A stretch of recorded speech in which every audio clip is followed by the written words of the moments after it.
welcome to another episode of Perspective Checks, where I sit down with friends and folks from the TTRPG community to talk about all the things we love and share in this hobby. And if the old adage, sharing is caring, is true, I cannot think of many creators in this community that care more than my guest today. I'm Rene, he's Rene, or RP, and I want to make an accent de deux joke here for all of you French speakers, but RP Deshaies is the designer behind so many games, and not just games, but SRDs. He is the designer behind Fari RPGs, an indie gem, including Firelights, Songs and Sagas, Breathless, Stoneburner, Boundless, Hopes and Dreams, and Dash, and more. And he's been so kind as to make SRDs so you can make games with these as well. And if you need help making them, his YouTube channel and all of his social media are a goldmine of design tips and tutorials that I personally have benefited from more than I can say. So, Rene, salut, ça va? Thank you for coming on. Merci. Thank you so much for having me. This is great. Sorry for the French there. I probably butchered it in all of 3 words and 4 syllables, but. Oh no, your French is great, but like, if you want to say my last name, if you want to practice your French, it's Deshaies, because if you say déchet in French means trash. Oh no! So. Well, I immediately regret my whole intro now. It's just Deshaies. No, this is great. Oh, Deshaies. Yeah, oh, I see it now. You know, you'd think 8 years of French would have gotten me there, but the English slipped in there. I'm so sorry. No, this is fantastic. Well, thank you, RP, for coming on. We're going to get into a lot of topics today, and I know you're having a week right now. At the time we're recording this, it's a big week, and we're fast turning this around, so everybody listening is going to know why. And get over there and get on it. But before we get into our conversation today, I do always ask interview guests 3 questions off the top, just to get to know them and let the people know about you. So the first is the question you're going to get on all of these, which is basically just like, how long have you been a nerd? How long have you been playing TTRPGs or been around the hobby? Yeah, a nerd probably since I was a kid. It all started with dinosaurs, right? But for TTRPGs, I got into them early and then dropped early. There was like this D&D club. It's cool. I was like 12, and it was an interesting experience because it was happening during the lunchtime, and I got super excited. I got to like the big city because there was like a hobby store that would sell like miniatures and like dice, and we didn't have any in the city that I lived, any kind of store like that. So went there, bought my dice, bought my miniature, created my character sheet. I was so excited. And during my first session, there was a fellow player who was like, "Can I take RP's character and just tie him up and throw my oil lamp at him, watch him die, no. and steal all of his stuff?" No! What a horror story. After you were like, I bought a mini, I did all these things. Oh, no. Yeah. So my character died, and I was like, this game sucks. I need to... No kidding, right? That's not, yeah. Oh, man. Yeah, so I left the hobby and I returned like 15 years later because I had a friend who was about to become a dad, and he was like, I want to be good at storytelling, and there are other games in D&D and I want to learn some of them that are a bit more narrative driven. So like, and then he showed me a couple of games, and my first question was, there's other games in D&D? Like, I've slept on this for so long. So I bought the Fate Core rule set from Evil Hat Production and read this and absolutely fell in love, watched a couple of APs and got really hard into into Fate. And I'm a software engineer during the day, and then I was like, oh, like there's no good VTT to play Fate, so I'm going to build my own and make it open source. And this is how actually Fari, the name, came to be, because I was looking for a domain to buy and Fari app was available. I was playing with some words. I bought the domain, and Fari app was the VTT that I made to play Fate at the time. Oh, wow. That's awesome. And Fate, I love that you bounced so hard off of middle school D&D and then came back all around, and your friend was like narrative, and you went into Fate, which is like, a very narrative game. No numbers, just the pluses and minuses. But yeah, that's awesome. That's so great that you came back, and when you came back, you weren't like, I guess I have to give D&D another shot. Yeah, no, I was done.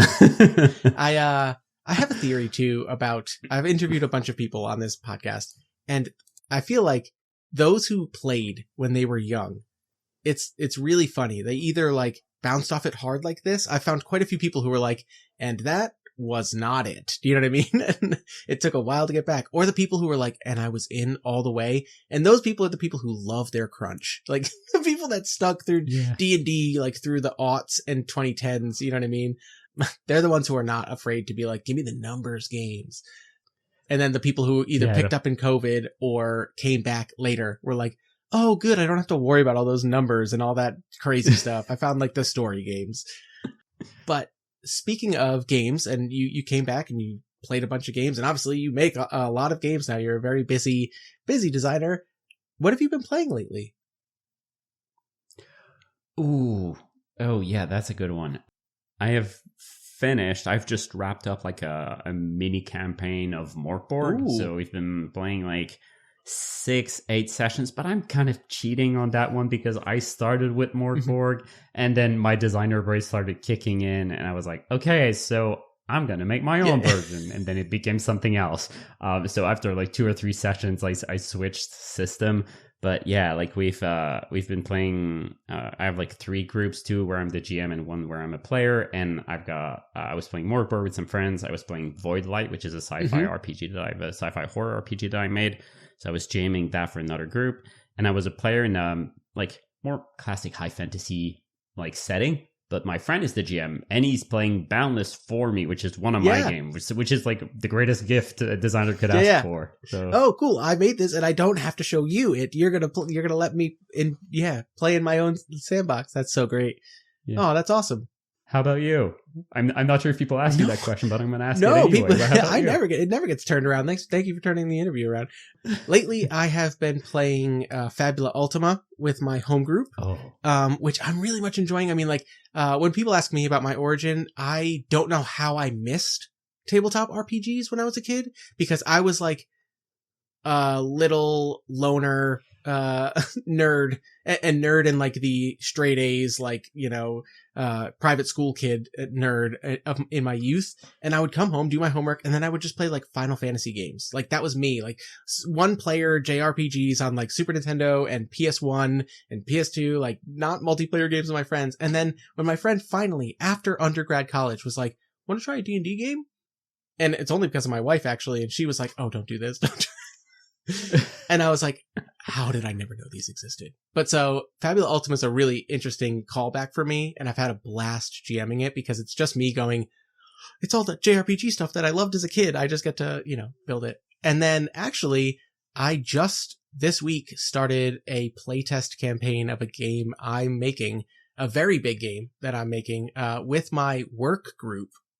I somehow wrangled a table of like 11 people at my work to come hang out twice a week at lunch in the cafeteria. And we take like 3 tables and push them all together and we play RPGs. And we finished a 3-year campaign.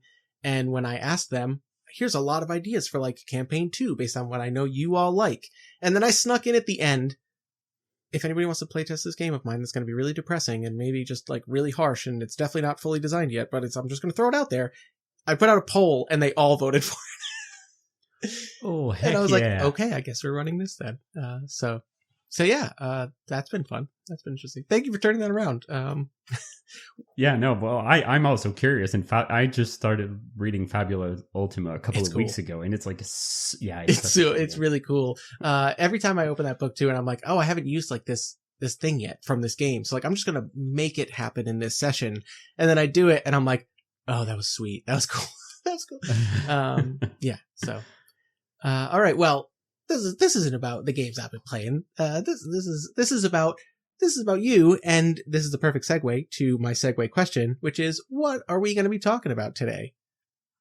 Oh, well, like I'm letting you like drive this show, but like I think like one of the things that's going to be very interesting to talk about, apart from the big Kickstarter that we've released this week, is you've mentioned earlier like the community aspect and the YouTube tutorials and things like that, which I think are like aspects that not a lot of designers do. Not a lot of designers work in the open, because when you work in the open, sometimes, well, people can judge you. People can judge your work early, and you sharing your work when it's very rough. Like sometimes you will get like feedback that you may not like, and then having to wrestle with all this. Like you're gonna have to wrestle with all of this as you share early drafts of your games with your colleagues, right? So I think this is going to be an interesting topic as well. Yeah, and it's funny that you say it like that, because I've always been a show your work person, right? Like even professionally, I come from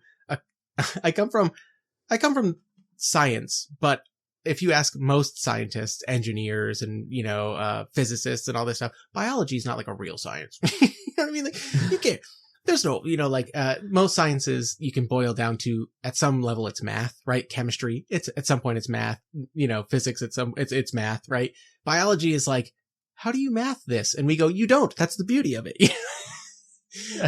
But so like, I promise there's a reason I brought that up. And it's because you need to see the interactions of things to make sense of them, right? Like you need to see, when I introduce this variable to this thing, it's going to change all these things. And that's some of my favorite stuff about design of games. Like when a game sings at the table, it's because you're doing something, and then the mechanics that you have to bring into it do something to change that moment.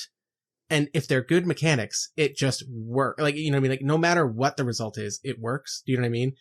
Mm-hmm. And not only with that, like layout tells a story about what to expect when you're in those moments, and then how it all blends together. And I think that the transparency, like sharing your process, sharing your games, the mechanics of them in SRDs, and your ideas is so great. And it's why you've managed to make this community that I feel like, I see you post on social medias, and like, there are people who just like constantly are like, thank you, thank you so much.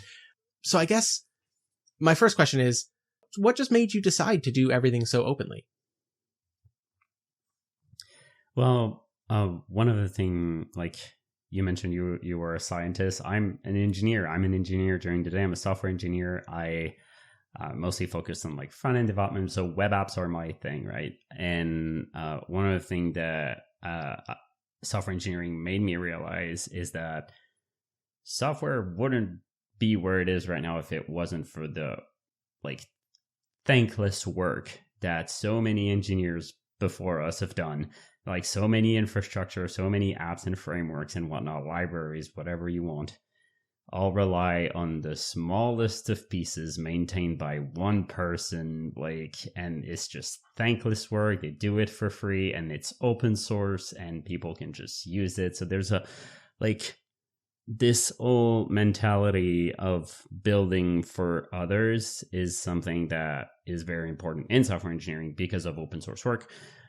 But also, it's kind of amazing to see what others can do with what you build. And it's one of the most amazing gifts. So when I started with the virtual tabletop Fari app that I made, it was open source and it was free. And seeing people like look at it and provide feedback, and when I had early releases, they would come in and test the app to make sure that it was stable for everyone. And then I would reach out for sponsors, and people like companies like Netlify, they were like, yeah, we're going to sponsor your thing because it's open source. So like, it's just like a gift that keeps on giving. It's just like so cool to see, because people are very like open, and when they see what you do, then they're also open into giving themselves, right? Like they see you as an example. So there were people who would be, hey, do you have a template for your VTT for that RPG? No, I don't.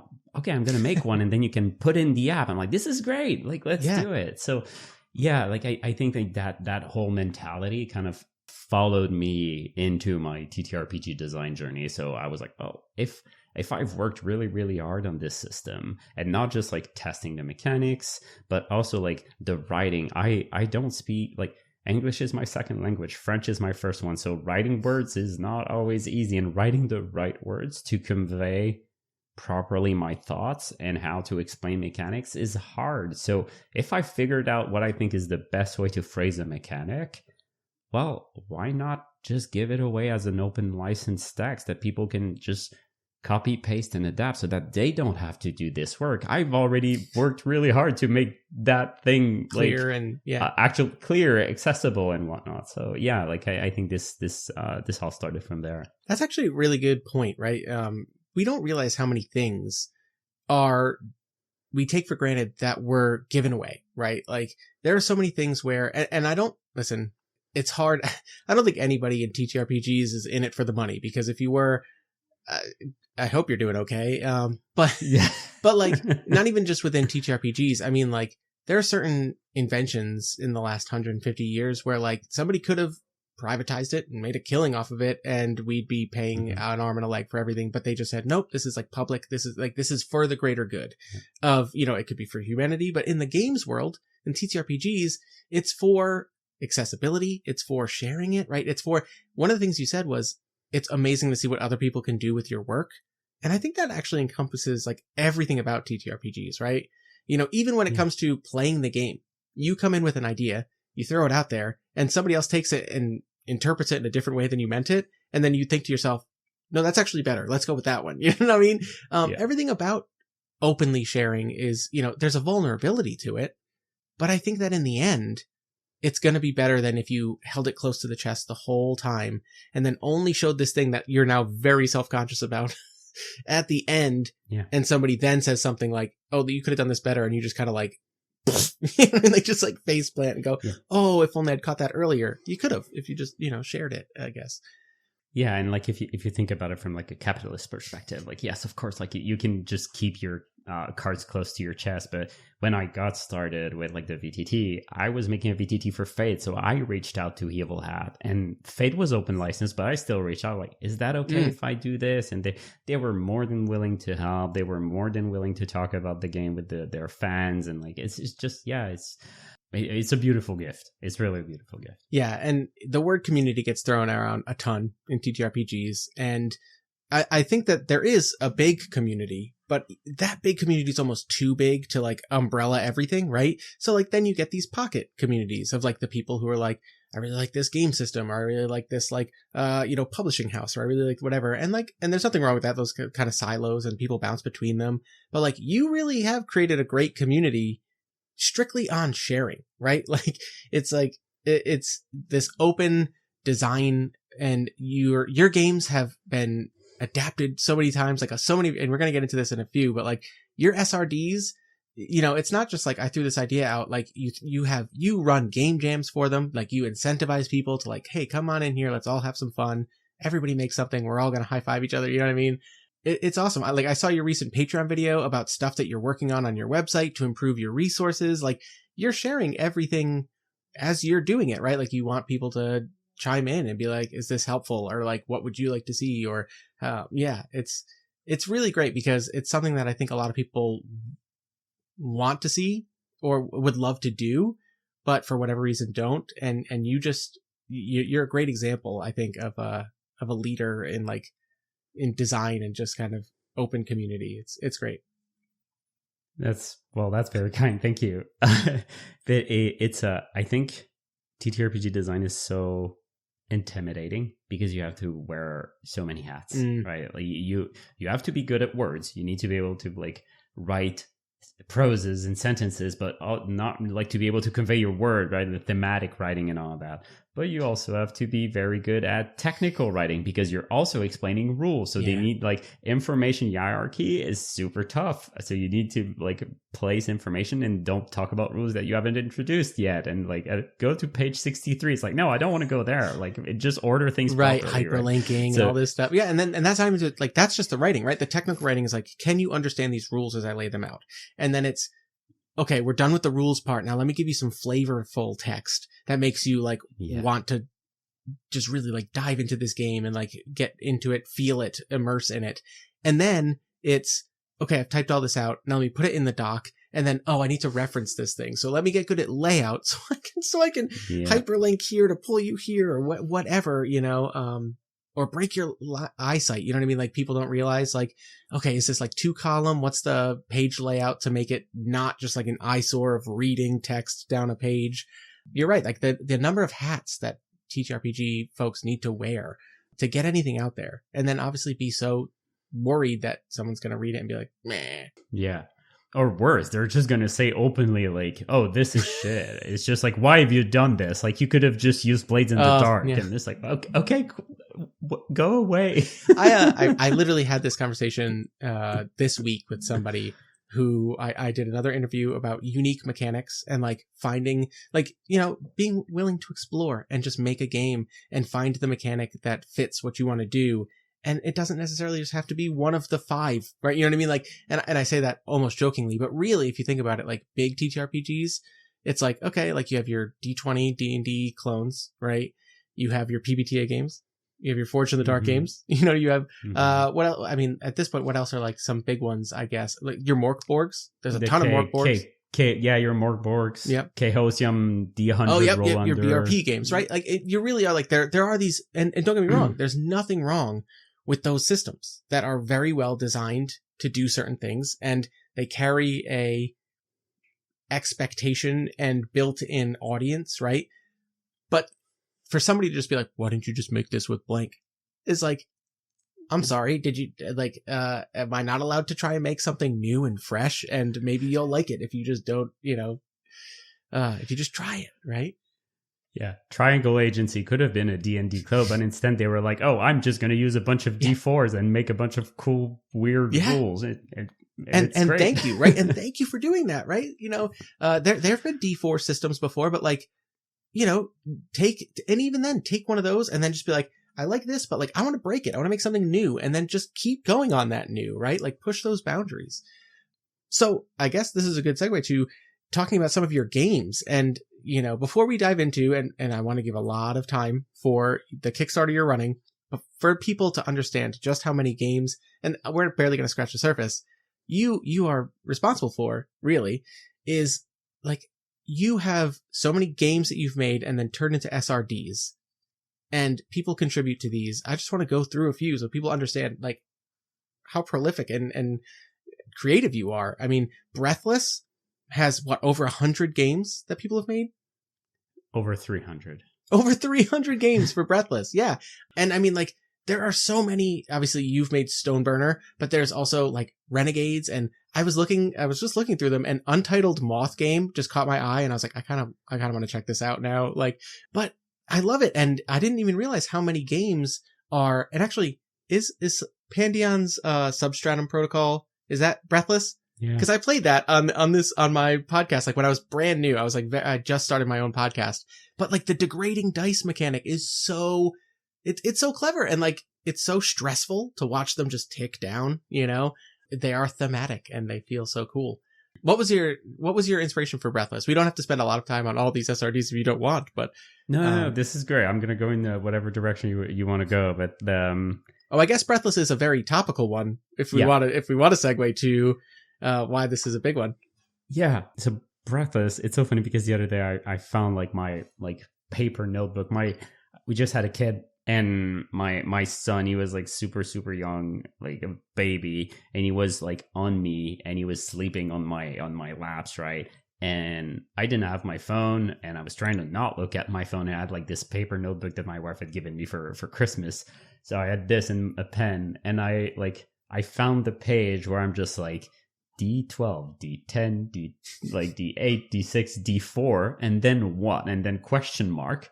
And then it's just like, oh, reset plus consequence. And then it all just clicked, right? So the Breathless, there was like this jam in Quebec. We had like this TTRPG festival kind of thing, like an event. It's called Draconis Festival. It's happening, I think, twice a year, one in real life and another that's like a digital kind of con.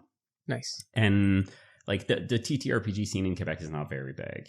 But we have this one thing. So I was just getting started. I was like, well, I want to get involved with the local community. And they had this game jam. So I decided to join. And the theme of the jam was make like a game that's about walls or boundaries. That was the theme, right? So I had this random idea about like dice being associated with your skills. So you have like 6 skills, they're all tied to a die rating, and as you use them, they step down, and the only way for you to reset them is to catch your breath. And when you do so, the GM introduces a consequence. Kind of see this like a GM strong move in PBTA, right? Yeah. I didn't really know what to do with it. I had like the core rules and a pamphlet. I had just read 2400 by Jason Tochi. Which is like an amazing game, and I was really inspired by the format of his game and the kind of writing. Like I absolutely adore his work, so I was like, well, I can make a pamphlet game that's similar to this but using this mechanic. So I did just that, and then I needed a theme and I wasn't sure what to do, and the theme was about walls and boundaries. I was like, well, I think I'm going to just make it like a walled city and people are just a bunch of survivors in a zombie apocalypse. And the theme of the game was literally 2 or 3 sentences, because that's how much space I had on this pamphlet. And I really wanted to have like a nice cover and a nice character sheet in like 1 page. So I did that. I released it. It was a ranked jam. It didn't win. I got super bummed out. I decided to release it on itch and tell people, well, like, here's the thing I made. If you like it, go, like, have fun. I'm asking $6 for it. Also, I took all the rules and released them for free and open license. Then we'll see if it catches up. And people really connected with the game. It really exploded, honestly. Like I still remember the day. I've talked about it in other places, but John Harper at some point, like, I loved Blades in the Dark. I love Lasers and Feelings, and just seeing someone that you deeply respect and that you're seeing as almost like a mentor, even though you haven't talked to him and ever, right? Right. You see him quote tweet your posting, this game is amazing, and then you look at your itch purchases and you see like the fact that he bought the game and you're just like, this is great. Yeah, right. Oh my gosh. Yeah, that's awesome. Yeah. So it started from there, and then we made a jam, and then there was like a couple of I think 80 submissions, 90 submissions. It was absolutely wild. And then we organized a second jam a couple of years later. There was also like a Japanese jam, so there's like 100 of those 300 games that's all in Japanese, hosted on a website. Like, it's not even PDFs. It's just a bunch of like web pages. It's super cool. That's cool. That's awesome. Yeah, to break into the Japanese TTRPG market, you know, for all we know, you're bigger than D&D over there, because from everything I've heard, they don't really do D&D. Like, they were Cthulhu, Sword World, and now let's say Breathless. Put it in the top 3, you know. And now, you know, we'll come back to some of your other SRDs, but now's as good a time as any talk about where Breathless started, the jams that have, you know, people have adopted it, people have, you know, made so many games with it and connected with it, and it works on so many levels. That's the other thing about the mechanics of Breathless, is I think that like it evokes a certain kind of tension just in the dice shrinking, and in you having to take these breathers, but then a complication and consequence comes of these breathers and all this stuff. It's like a race against time, and you're trying to get something done. And now, all these iterations later, all these games later, you just launched a Kickstarter for Breathless, but you are working with the team at MythWorks for Breathless Frightmare Edition. Do you want to tell us about it? Yeah, so last year, I think Ray from MythWorks reached out, and he had been playing Stoneburner, which is a Breathless game about dwarfs in space fighting demons in an asteroid mine. You know how long I've had Tales for the Burnstones? Yeah. You know how long I've had that on my list to play on my podcast? Like, no lie. And I'm not just saying that because I'm interviewing you. It's like constantly in the, do I play this week? Like, if I need a episode, you know, and I apologize. I have not gotten to it yet, but go to Stoneburner. The vibes are so good. Space mining dwarves. And on a haunted asteroid, right? Is the pitch? Yeah, nuts. Exactly. You're a bunch of dwarves who have inherited a haunted asteroid mine. So a deep rock galactic with Doom, mash them together, and you've got this game, right? It's so good.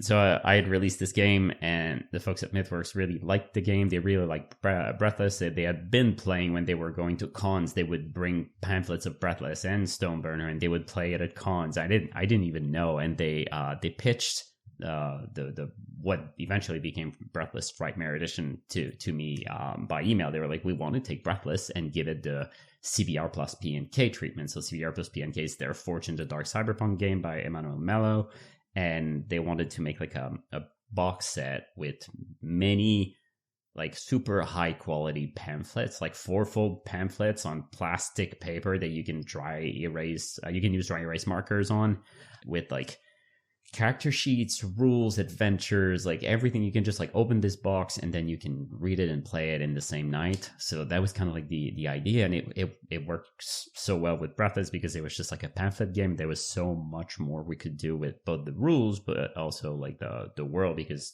the world was mostly just hinted at, and the rules were very condensed. Like one of the thing that we've been trying to, there was like one of the challenge with Frightmare Edition is how can we take this thing that is made for one shots and make it work for longer play, campaign play, right? Because the way that I often describe Breathless is, well, if you've played Left 4 Dead, it's kind of like the same vibe where it's just like, here's a bunch of zombies, there's a bunch of very like ugly things that are happening that you just need to handle very quickly, and then you've got like a little breather, a little safe space, and then there's just a zombie again banging at the door, and then you restart the run, and it's just constant pressure, and it can be a lot. It's a very thematic mechanic, but it can be a lot if you play it for more than, I don't know, 3 sessions, 4 sessions, maybe at some point. Like the players get tired because it's just wow, like it's a lot, right? Yeah, and it makes for a great one-shot game, right? Because like you can almost play it until all that is burnt out and it's like desperation at the very end, right? But also, I think you brought up a great point about how the team at MythWorks came over and was like, hey, we love this game. We've been playing this game. Can we make something that's like a box set of pamphlets? And I think it says a lot that the mechanics that you built for Breathless, not only has it been proven that people can make a ton of different games with it, they're not all zombie games and horror, like, you know, it works very well for horror, but not all of the Breathless games are horror necessarily. So like, it's really cool to see them say, we have this idea, let's, you know, use the framework, and how much can we like bend this back and forth to like provide different experiences, you know, in these pamphlets, but then also like bend it so that way like it lasts a little longer, you know what I mean? Like how, you know, like can you turn that into like a 8-session campaign, right, without it just being so stressful, like and there's nothing, I mean, the stress is probably part of the thing, especially Frightmare Edition. You're you know what you're signing up for, but yeah, it's really exciting, and I'm really excited for you. Hopefully, you know, and people, the link for that Kickstarter is in this description of this podcast, so pause this podcast right now, go to the description, click the link, go check it out, back it. It's live for when this goes live. It'll be live for another like 3 weeks. So no excuses.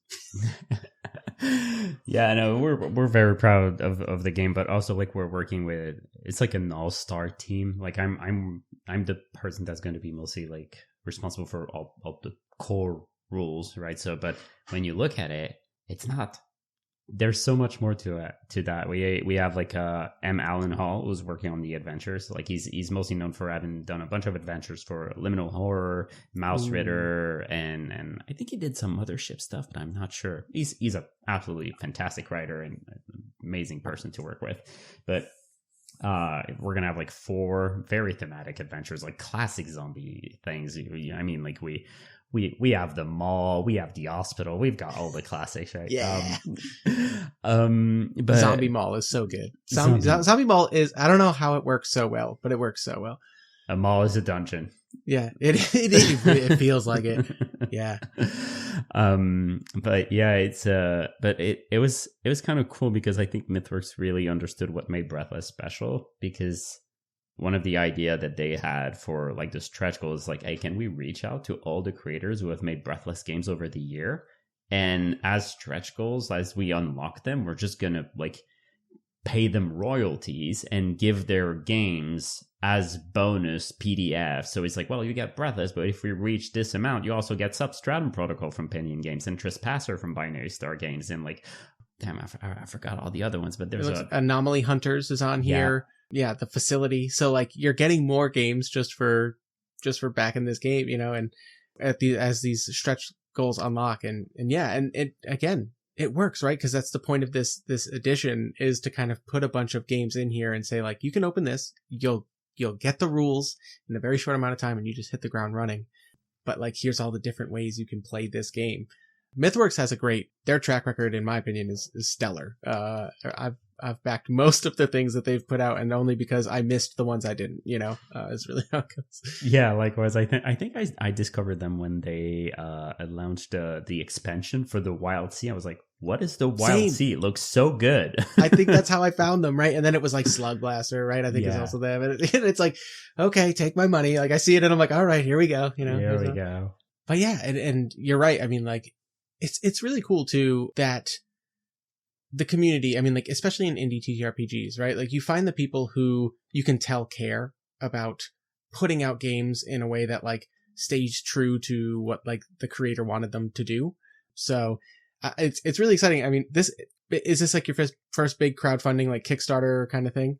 No, it would be my second biggest. Stoneburner was crowdfunded. Oh, that's right. Stoneburner was crowdfunded. Okay. Yeah. Yeah. And that one did very well too, right? That one, yeah. So, but nonetheless, I've heard, going into a Kickstarter, try not to constantly look at the, all of it. Yeah, I'm trying to be a bit more laid back. Like I don't control like all the things, and it's good. Like this time, I don't need to look at all the ads I need to buy. But it's I still feel so responsible because Breathless is my baby. Like so, I look at it, and I'm like, okay, it needs to be the best it can be. So I'm out there, and I'm just like, okay, I need to promote this, but I also need to like, what can I do? Can I do devlogs? Can I do design tutorials about it? Like what can I do to talk about the game, but also like talk about other things and just like yeah.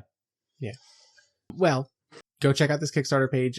But so people understand like how much you do. That was just one of your games that has blown up and has spawned so many other games. And we're doing the Kickstarter now. But there's also Firelights, which is one of your games and SRDs.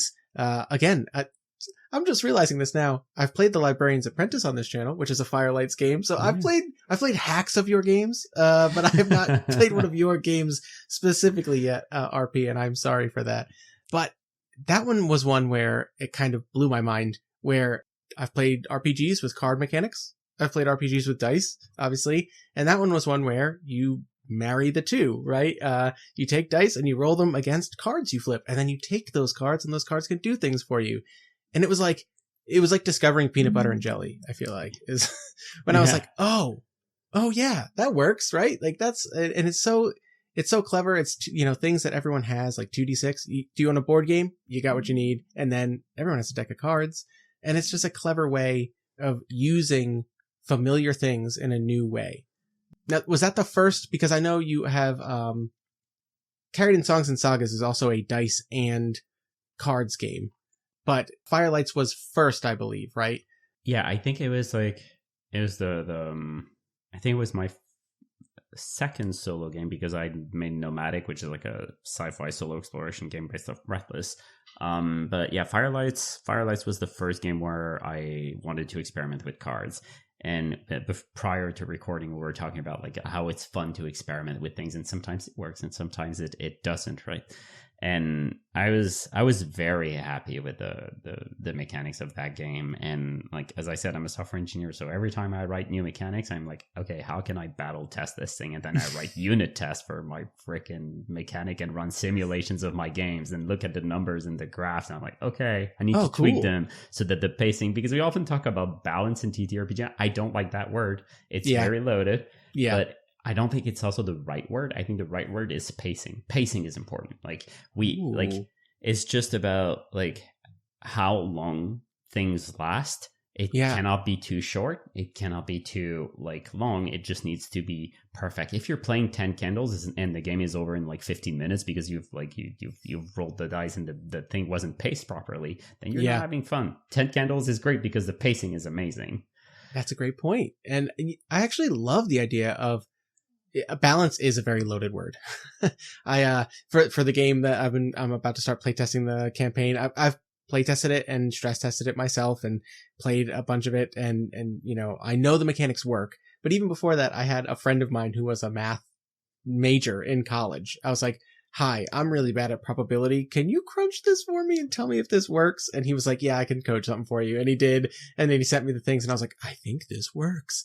But then again, like, the word balance in the RPG world tends to like stand in for like, does it work? You know what I mean? Like, and it's like, well, yeah, it works. I mean, like you came up with something to basically represent chance, right? Yeah. But pacing is such a better way to put that, right? Because you want a game to be enjoyable, but you don't want it to feel so short that you didn't have a challenge, right? Or you didn't experience enough of a story that it felt like you did anything. But you also don't want to feel like it's a slog that you're going to have to do for 5 hours. Yeah, exactly. To get there. I like the term pacing for mechanics. These are well-paced mechanics is a good way to, yeah. And it's important, like, especially when you're playing with a deck of cards, because you've got 52 cards. And if you start pulling some of them out, like the probabilities are going to shift over time. And then it's just like, and at some point you just have a couple of cards left. But with Firelights, it was funny because it's like a solo exploration game inspired by Metroidvania. So it's like when you tackle challenges, you roll 2d6 and you compare with the result of 2 cards that you've drawn, and you see how many cards you've beaten, right? Mm-hmm. But you can also use cards as a way to defeat monsters. Like cards are used for like the curses, the monsters inside the game, but they're also used for making a map. So you make an actual map that you can like explore, and you connect the corners of the cards together to explore like an actual Metroidvania like map, 2D map. And like it's important to know, like, well, are you going to make a map that's going to be bigger than the deck of cards, or is it going to be like only 3 cards that you just need good balance, and it's a balance of time, right? Yeah. That's a great point too. Like knowing what you're working off of with your mechanics is knowing what your limitations are, right? Like I have an upper bounds of 52 cards, right? But it's not going to be 52 cards because I'm going to have to use some of these. I'm going to have to discard some of these. I'm going to have to. When I played Librarian's Apprentice, I was like, ooh, okay. I really liked how it felt. And then again, like you said, like building a map of cards is really cool. It's visual. And you're right. I didn't think about the fact that it looks like a 2D, like old school Super Nintendo. Zoom out. There's my, side scroller map. That's great. Dan made a fantastic game with the Librarian's Apprentice. Like I think it is the most like wildly known Firelights game out there. Like it's truly a gem. That game is great. Yeah, absolutely. I want to talk about more of your games, but I don't want to rush you through a ton of stuff. Charge is a really fun one. That one, you said you liked Forged in the Dark. Charge to me feels like minimalist Forged in the Dark. It is. Does that feel right? Yeah. Yeah. I really like it. I really like Baker's Charge by TTRPG Kids. Personally, I have not played a single Charge game. It's the only one on here that I have not played one of your games system wise yet. But reading it, it's one that I feel like I could play with my son right now, honestly. And he's been asking. He knows about the games we play every week. My wife and I and all our friends. He calls them Daddy's dice games. Nice. And I'm like, don't tell that to people like outside the world, because they're gonna think your dad's a degenerate gambler. But I'm just telling nerdy stories, But he wants to play them, and I'm always looking for a system to be like, yeah, you can do this. You know these numbers. You can. Was that entirely inspired by Forged in the Dark, and you wanted to? Yeah, it's well. I had been playing like 2 campaigns of Fate over like 2 or 3 years, something like that. Like I played like a custom sci-fi game, and then we played the Fate of Cthulhu for a while with my friends. And Fate is great, but eventually we got a bit tired of managing all the aspects, and every conversation being about like, okay, which aspect is worth it, which isn't? Can I invoke this? And then it just like became a little bit too slow for our own taste, or our taste had evolved, right? So we started into looking into other things, and I had read Blades in the Dark. I had a friend who was a big fan of Blades in the Dark as well. So, but we weren't playing in a like Victorian fantasy setting, so I needed something else. So I was like, well, maybe I can take what I love about Fate and what I love about Blades in the Dark and try to combine them both and create my own Fate, my generic RPG. Yes. I was very bad at layout, but I was good at web. So what I did is I created a website, and instead of writing my game inside like Affinity or inside InDesign, I wrote it in Markdown, which is a text format, and then I used the website to parse the Markdown and render it as HTML, and then I styled it with CSS and then deployed it on the web, and that was my game. So when I hosted, like, it was like a itch funding for the game, and people were like, where's the PDF? I'm like, there's none. Click on this link. It's there. Go to this website. Oh, that's so funny. I love that. This is before, because you've gotten very good at layout by now. Now you are incredibly good at layout. I love that you release your Affinity Publisher templates with your games most of the time. Like, I'll go download them and I'm like, oh, yay. And then I can open it in Affinity and be like, oh, I'm learning a lot right now about this. Quick question. Do you write in Affinity? Like, you don't write it in like a Google Doc beforehand and then write it there? Like, you just open Affinity and you're like, yeah, I'm going to put text here, and then you just start going?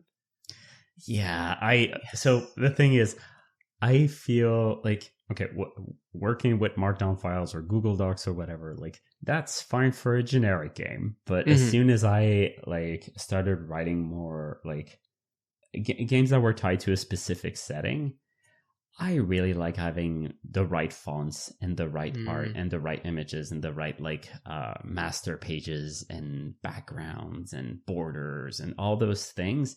They help me stay in the mood to and continue to be inspired. And there are cons to doing this. Like, obviously, like you have to move things around constantly.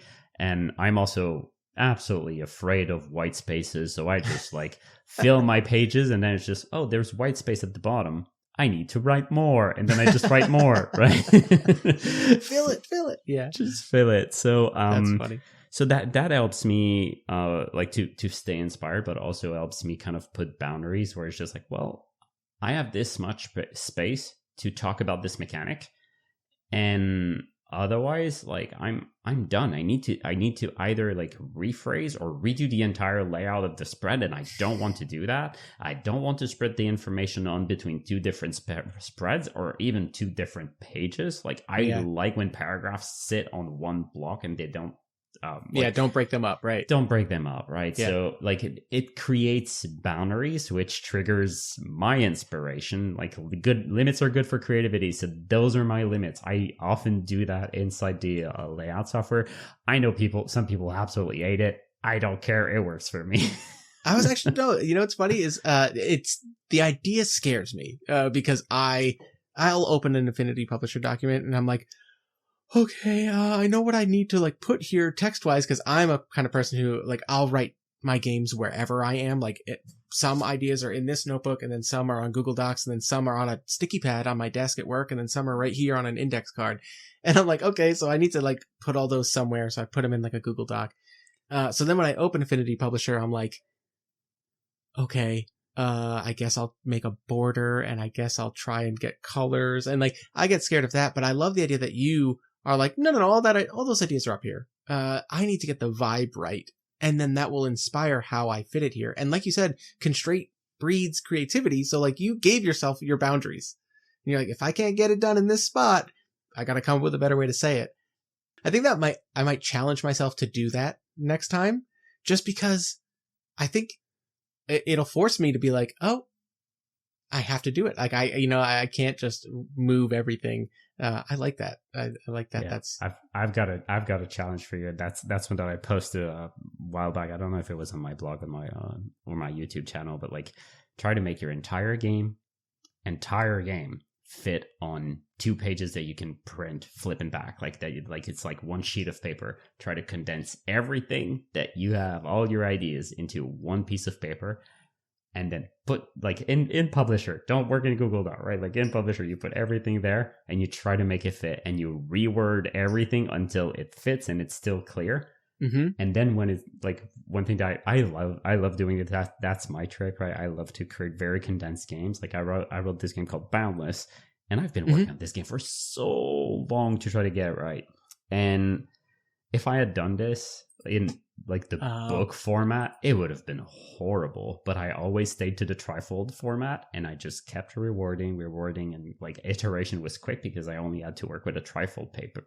And eventually, when the game was stable enough, I was like, okay, now I can move it to extend it and make it a bigger book, right? Yeah. And Boundless is beautiful. It's Galen's art is in here, which is obviously always incredible. But like, the map of the space that you have in there is so cool. And like you said, the layout though, like, you have your columns, but you have, vertical text, you have all these things, and like you find clever ways to squeeze in little bits around to keep your eyes moving and always find something new. I actually did want to mention something. There were two things that I wanted to talk about, and we haven't gotten to one of your SRDs yet that I do want to talk about. We're already at 50 minutes, but did you come up with all the names for the boundless locations on the map there? Did you come up with all of those? Yeah, I did. I love that you have Canis masculosum crossed out, and then it just says Spotty Dog, and it's like, oh no, wait, no, is that Boundless or that's Night Song? No, I have this as Boundless Space. Oh, that's not me though. Oh, that's not you. Oh no, is that Galen's version of your Boundless game? Oh my gosh! Oh, I died. Sorry. Yeah, that's all Galen. So Galen was the artist on Stoneburner, and we've been working on games for like as partners together for like since forever now. He's an amazing artist and a dear friend, but yeah, he was very inspired by Boundless and decided to make Boundless Space. I Google searched Boundless. I was like, I know I have it, and then I pulled it up and I clicked the one that says Boundless Space right underneath my Boundless. So there we go. That's my fault. It's such a cool game though. Like he wants. I like we've been talking about like publishing it under the Fari umbrella just because it's so tied to Boundless. But yeah, like he's made something really special there. Boundless is your fantasy. It's like a fantasy heartbreaker, right? It's dark fantasy. Yeah, dark fantasy. Yeah. Quick question. Like you tend to like the kind of horror adjacent stuff. Is that a personal preference, or do you just feel like it makes for the most dramatic gameplay often? Yeah, it's. I saw that question when you had sent me the email, and I was like, I don't know how to answer this one. No, it's tricky because I'm a very jovial person. I always smile. I'm always laughing. And then when I release games, it's just like it's the end of the world. Yeah, it's really heavy. Here it is. Yeah. Yeah. I don't know. I think like very big like dramatic catastrophes, end of the world, things like that, like they're good catalysts for stories because the drama is kind of baked in, right? So I think like I am not the best like thematic writer like there is. I'm a pretty good technical writer, but I'm like writing beautiful proses and things like that in a language that is my second tongue. It's a challenge, and it's something that I'm working on continuously. But I think that like those kind of settings really help me to try to convey a story a little bit better versus something that's a bit more nuanced. But it's funny because when I read your question in the email, I was a bit.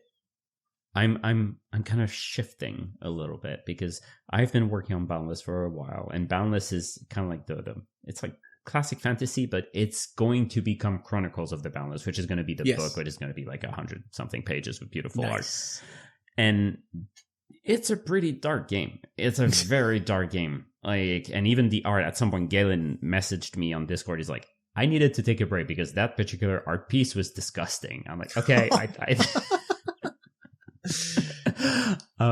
So and even it's been hard for me to continue to work on that game these days because the world is in such a weird state that like working on something so dark has been pretty hard. And I started like working on a I would say a prequel to Firelights that is not using the same system, but is based on the same world, the same setting. Because in Firelights, you're like a little bug person trying to reignite the beacons to guide the dead through the veil, right? Because the beacons guide the dead and they've been extinguished. You need to relight them. You're the last of your kind. And so cool, by the way. So cool. Love it so much. Yeah, I was playing Spiritfarer with my wife at the time. So like guiding the dead and all of that, like I was very inspired by this. So I wanted to make a story based in the same setting and expand on the setting because it's not every day you get like a pretty cool bug themed like setting or RPG. So I started working on this game, and it's been so fun to write in a game that yes has darkness, but I'm calling it a radiant fantasy, where it's just like there are pockets of darkness. Yes, things are not perfect, and yes there are shadows, right? Places where things aren't great. But also like there's there's so much to the world that is beautiful and just waiting to be discovered. Like I remember writing one sentence where it's just like, every leaf or every rock that you can turn, you're going to find life, or you're going to find something that is going to be like interesting that we're looking into. So I love writing dark stuff.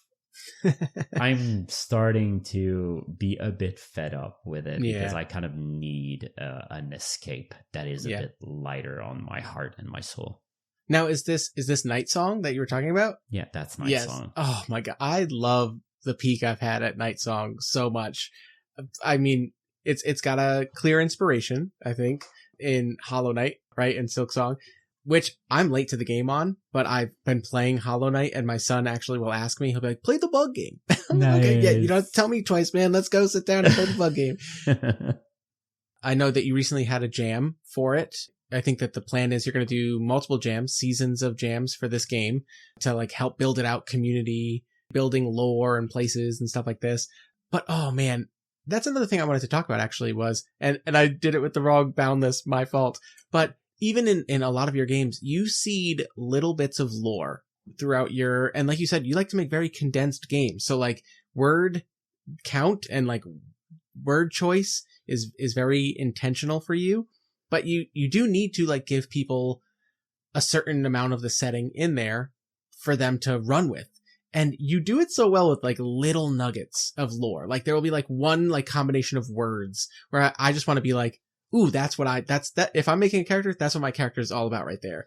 And in Night Song, I had to call one out, which was just worm script, which, you know, as an environmental biologist, like one of my things at my job is like, we're always fighting these emerald ash borers, that are these invasive species around here, and like lanternflies and stuff like that. And you can actually see, if you peel back bark, you can see like where bugs crawl in and they eat through the bark, like the outer bark. And you see this like weird little squiggly, and you turn it into like an unknown language, right? Yeah.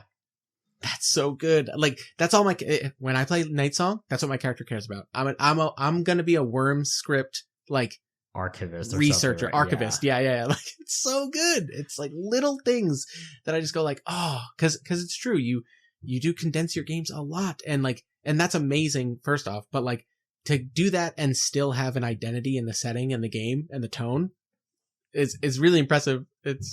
And you're doing it in a second language. I don't even know how you do it. Night Song is such a special project. I'm going to give credit where it is due, though. Like Wormscript, I didn't come up with that name. Oh, it was I did it twice. Yeah, I know. And I'm with the sorry. same person, it's Galen. Galen as well. Like, I know. But listen, the Wormscript is in the Night Song PDF, so it is you. Yeah, it is my game. Galen is like helping me with like he's had like pockets of lore here and there that are all him. Like the art is also going to be all him. Like it's been like it's kind of like a love project for both of us, where it's just like, hey, do you want to draw some bugs? Do you want to write about some bugs? And let's just have fun, right? So it's been a very fun project, but I've been iterating on it like and shifting it so many different directions. At some point I got tired of working in Affinity, and I made it a website because I just needed it to be bigger. And I've been having fun with this one because I'm trying to make it a bit more interactive. So when you go on the website, there's a dice roller made specifically for the game. And there's also like a character sheet manager that's all baked in. And like all the tables, they're rolling tables that you can click on, and it will actually roll on the thing. So you can create your character and just use everything dynamically. So it's been like a fun little project. Eventually it's going to make it into publisher, eventually, but I need to finish the writing first. But it's really cool. But it's also really cool. And like, I'm going to jump way back in the outline that I sent you, but like, I know that one of the things, it's funny that you started with Fari, the app, which was like a VTT for Fate, because I know that you have in the past discussed how difficult VTTs are for indie designers to like really interact with. Like you've made this game and you want people to play it, but there's a lot of people who play strictly digitally. And it's hard to be like, oh, it's on one of like the 4, big ones or whatever. Or like some just have just a dice roller, but like sometimes you need, like for some of your games, you need dice and you need cards. And like even the big one, I remember I stopped using Roll20 a long time ago because like I tried to use cards in one thing and I was like, man, this deck thing is like kind of a pain to work with. So like now you're using your website to provide people these resources, which is so awesome. This is like a hurdle, but you want people to play your games digitally. So like, is this something that you intend on doing more in the future? Is like having a website with all these resources? Yeah, I think so. One of the things that I had done is I had made like a special website for Boundless. I had made a special website for Charge. I made a special website for Nightsong. And one thing that I did recently is merge them all into one code base that I can more easily maintain. So instead of having like a bunch of different code everywhere, it's just like, okay, if I need to migrate like something, a library framework, I can just do it once and don't worry about it. So, but this also allows me to create reusable pieces of code that I can reuse for all of my games. So, for example, the character sheet that I have for Nightsong, those are all reusable components that I can attach logic to, but I'm going to be able to reuse it for when I'm going to, like, I want to make a character sheet manager for Boundless. Yeah. All the games, like all the rules are done. So I can just like reuse the same components and say, this is a text box. This is like a counter. This is like, but I can make it custom. Because with Fari app, it was generic. So you add like to drag and drop all those different boxes. But the thing is, if you're too generic, well, the games are not generic. The games are specific. So it's like a simple thing as just like, oh, when your dexterity score increases by 1, also boost that other thing. And it's just, well, it's fun when those things are automated. So you kind of understand why you see like, I think it was today that Blades into Dark was announced to have partnered with Alchemy VTT. Oh, yeah. And they also made like an integration with One More Multiverse a couple of years back. And it's like, well, you kind of get it because Blades is like, I wouldn't call Blades a rules-like game because there's a lot of procedures. Like it is easy to get into. The core mechanic is super simple to grasp, but there's a lot of procedures. And having them all automated, I remember playing with my friends Blades into Dark on One More Multiverse, and having downtime automated was the best thing in the world. Yeah, yeah. I can imagine trying to do that in a VTT. Like I always just kind of like was like, we're not engaging with any of this during downtime. I'm just going to sit and talk to you. But it does require like, okay, let's remove stress. Let's do, you know what I mean? Like, okay, you did this. So now we're going to recover. Oh, move all your, harm boxes up one thing or whatever. And then the faction clocks. And then like you there's a lot. It's super fun, but there's a lot. So like having those automated, but now that I have my own platform, and I've stopped saying, I'm going to make something generic. It's like, no, I'm going to make it for Boundless. Boundless works like that. Those are the rules. This is the code that I'm going to write. And it's going to code that is going to be specific for that game. And it's fun because now that I've done it for Nightsong, it's pretty cool to see like you boost your dexterity and then automatically you see your focus bump up at the same time. You boost your constitution and your HP bumps up. It's just, hey, that's fun.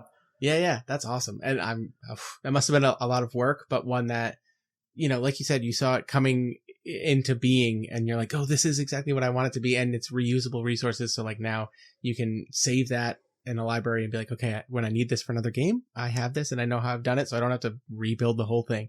Yeah. Oh, that's great. Yeah. I really love how much you share of your process and how much it seems like you're always doing new things. It's so great.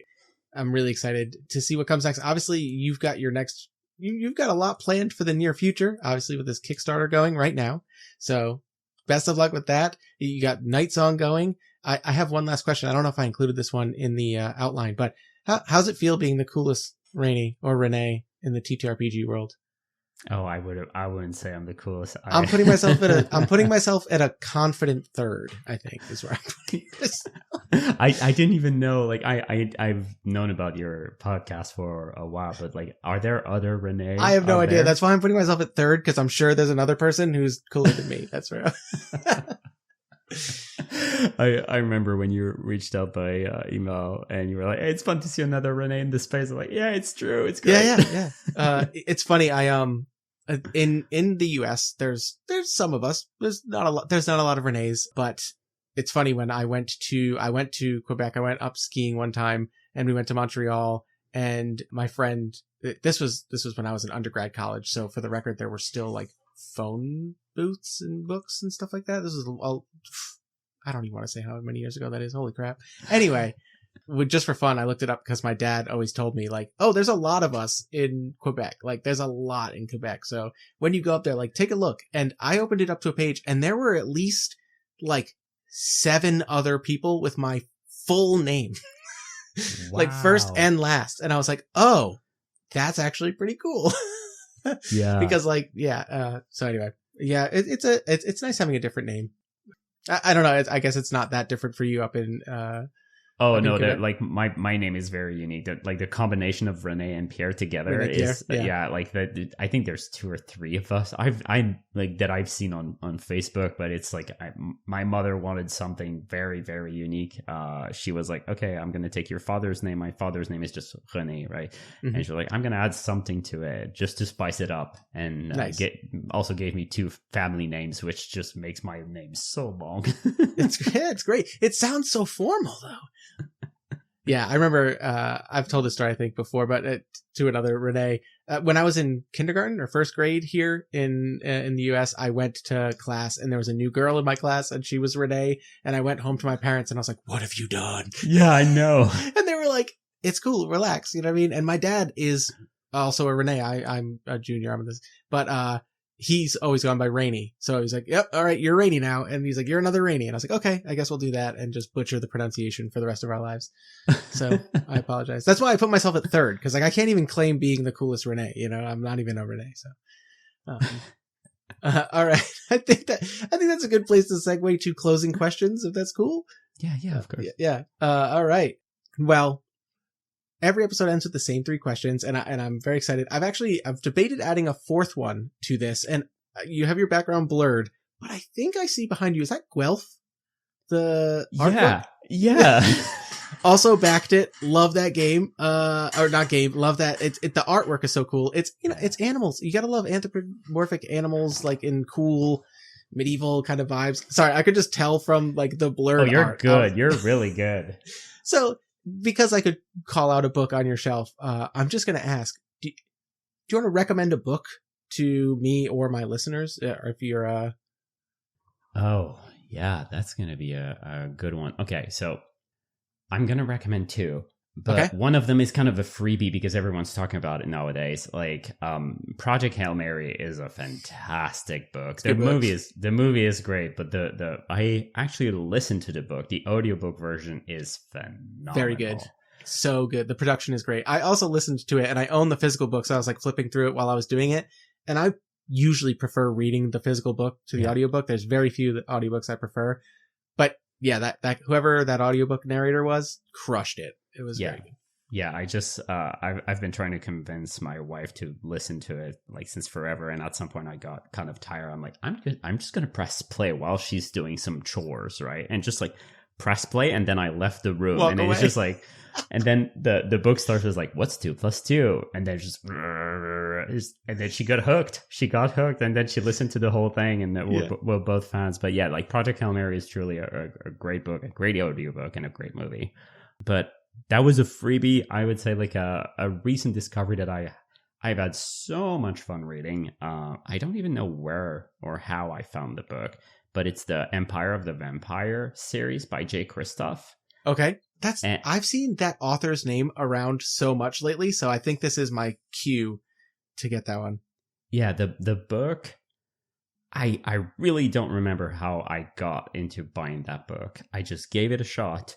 And Chronicles of the Boundless is essentially me being inspired while reading this trilogy of book. The last book in the trilogy was released in November, I think, and they're all phenomenal. They're like, you have to like the style of writing. The guy's a little bit like crude. Sometimes the main character is a bit crude, and you have to be in on that. But it's such a joy. It's a great page turner. It's not cheesy, even though it's got the name Empire of the Vampire. Yeah. But yeah, it's really like also a recommendation that I give to my wife, and she's reading the 3rd book right now, and she's like, this is so good. Okay, all right, nice. And you know what? I think I'm gonna definitely start adding that question to all of them, because I have a series on this podcast that I haven't done as much. It was like a staple 4th week one that I was doing called Mining Media, where like I basically talk about if I've been reading a book that I'm really enjoying, or watching a TV show that I'm really enjoying, or a movie, or a video game. And I think that there's things worth pulling from it and putting into your TTRPGs. I would do that. And I love, and I think that even just the 2 answers you just gave really give me a little bit of an insight, whether you know it or not, about media that you're ingesting and how it's inspiring the things you're making, right? Because like you can't disconnect those 2 things, right? Like what you are taking in is what influences what you build in your brain and what you put out, right? So I think you've convinced me to add that as a canon closing question. Oh yeah, I think that's a great question, and it's a great way to get to learn the inspirations, because yeah, they're like heavily connected. I've been looking for ways to like soothe my heart, and I've been watching the Rene anime, and it's just like this has inspired Night Song. Like things are connected. So good. Rene is amazing. I would recommend, if I don't know if you have Crunchyroll or not, or wherever you stream anime, but there is a manga that I don't know how I came about it. I think I found it when I was running a solo series for my podcast about like teenage witch stuff. Like it was a young girl becomes a full-fledged witch and does her magical year. I found a manga called Witch Hat Atelier, and it is just coming to its anime now. There's been 2 episodes released. If you like Frieren, I highly recommend it. I think that might be one of the best stories like I read, and it's a manga, and it looks super cutesy, and it looks like a little teenage girl witch story, but I promise the themes get very, very serious. It's good. Okay, yeah, I think Galen has recommended me the manga for years now, so I'm gonna need to check it out. You know what? And in the middle of this episode, I think this means I have to reach out to Galen now. Yeah, I think so. Yeah, I shouted out 2 things of yours in my RP interview, and I'm so sorry. All right, let's go to the normal 3 closing questions now. The first is, do you have any bits of wisdom, advice, or homework for the listeners?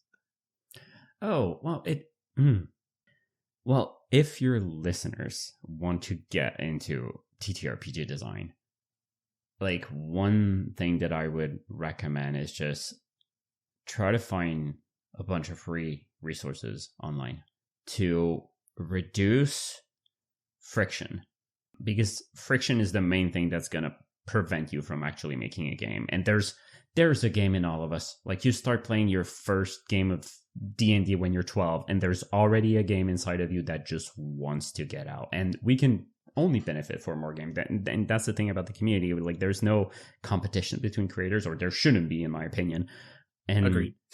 Yeah, and we can all benefit from more games. And I want to see everyone's ideas. I want to see everyone's games. And I think that like reducing, if for example you're very good at art but you're bad at layout, find ways to remove that friction and use the tools that you're good at. If you like, we were talking about it like prior to recording, but it's just like, well, if you don't want to use a computer, just draw everything on a piece of paper and scan it. It doesn't matter, right? I was bad at layout. I didn't know Affinity. I was really, really bad, but I knew web, so I made a website. Like, if use the tools you're good at, you're good with, and this can give you an edge. Every medium, everything that makes us unique is gonna make your games unique. So I think that, like, if you love TTRPGs, you have a game inside of you. Please let it out.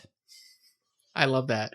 That's great. That's great homework. Go, make your game. And thank you for putting me on blast there. And I do think that I've promised a game like 2 months ago. I was like, I have this card game. It's done. It's a card detective buddy cop game. And like, I'm done. The rules are written. Everything's done. I just am so bad at layout. I never want to put this out and be like, this is what it looks like. I think I'm going to just hand draw it. This is what you guys are getting. I'm just going to hand draw like 3 or 4 pages, and that's what you're getting. Yeah. What's the guy from Rook and Decker? Oh, Grant Howitt's one pagers. Yeah. Yeah. Like, that's what you're getting from me. Yeah. Just get like a Honey Heist kind of game. It's fine. Yeah. Yeah. Thank you. Thank you for inspiring me. Between that and the do your layout and then force yourself to work within this boundary, I think that you've given me 2 challenges that are just going to force me to get a game out, I think, is how I'm going to do it. Hell yeah.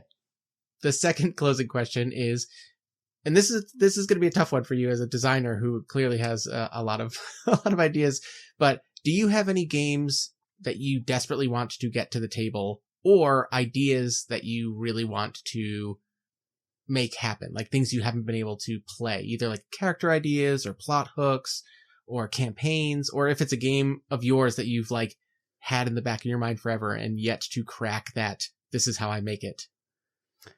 Yeah, in terms of games that I would like to bring to the table, my players are really they love their action. They love their nitty gritty action packed kind of games. And at some point, I would really like to play something that's a bit more, like a PBTA with no combat kind of game, like Cozy, something. Yeah. Give me some cozy vibes.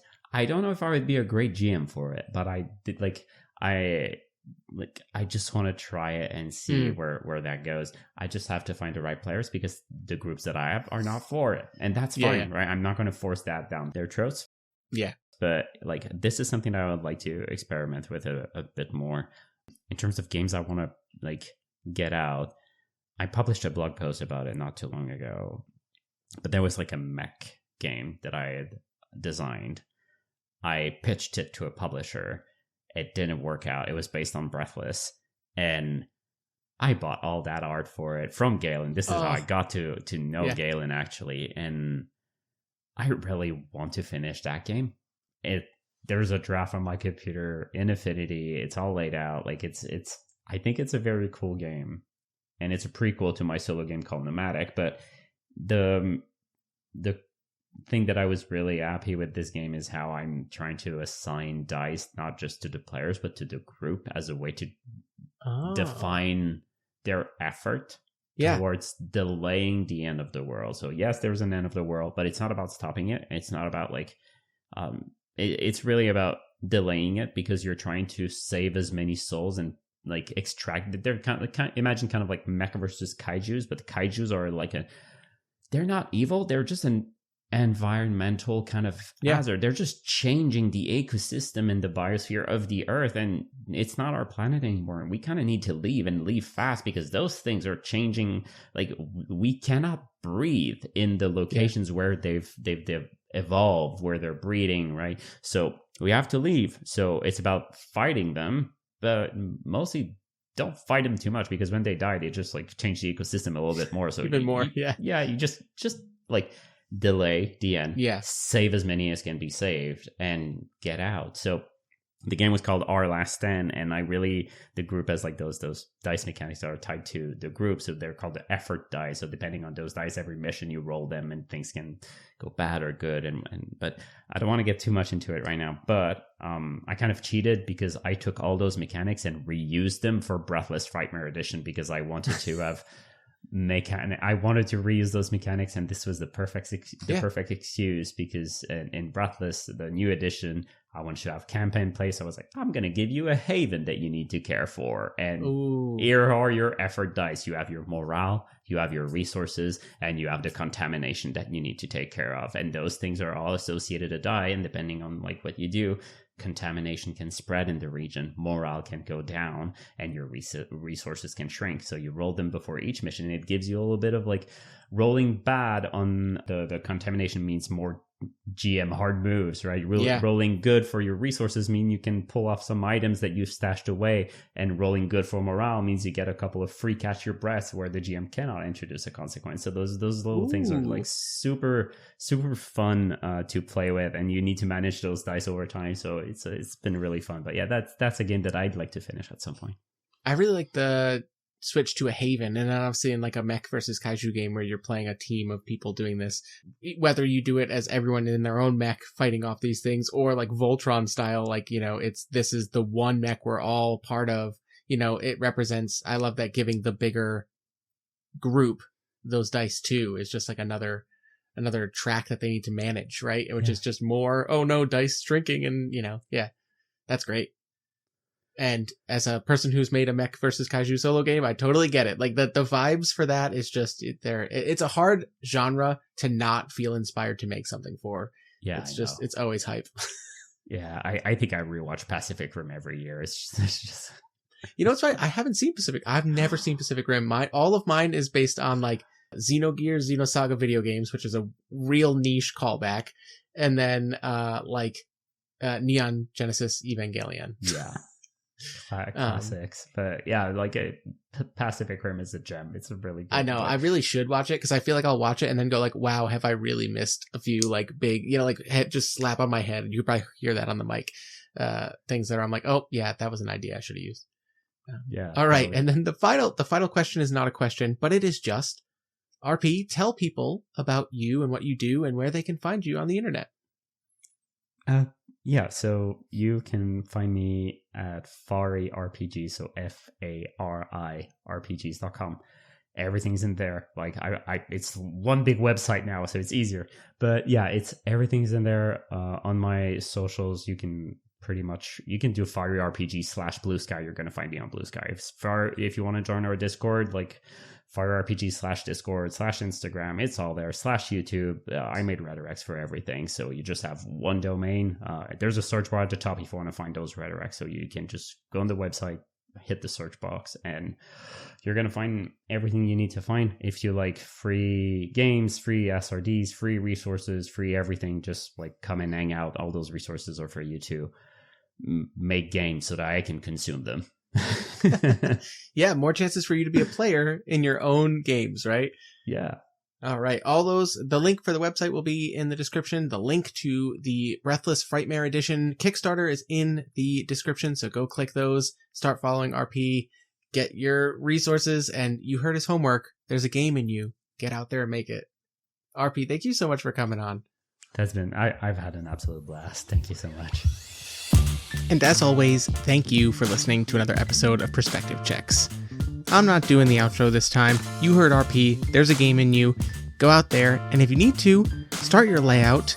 Do that, get the vibes, and then restrict yourself to the amount of space that you've left to write your rules, and just get that game out, because the more we can play and experience everyone else's creativity, it's only going to make everything about this hobby better for all of us. So, go click the link in the description to check out the Kickstarter page for Breathless Frightmare Edition, and until next time, brush up on your French, because you don't want to call someone trash. Sorry, RP.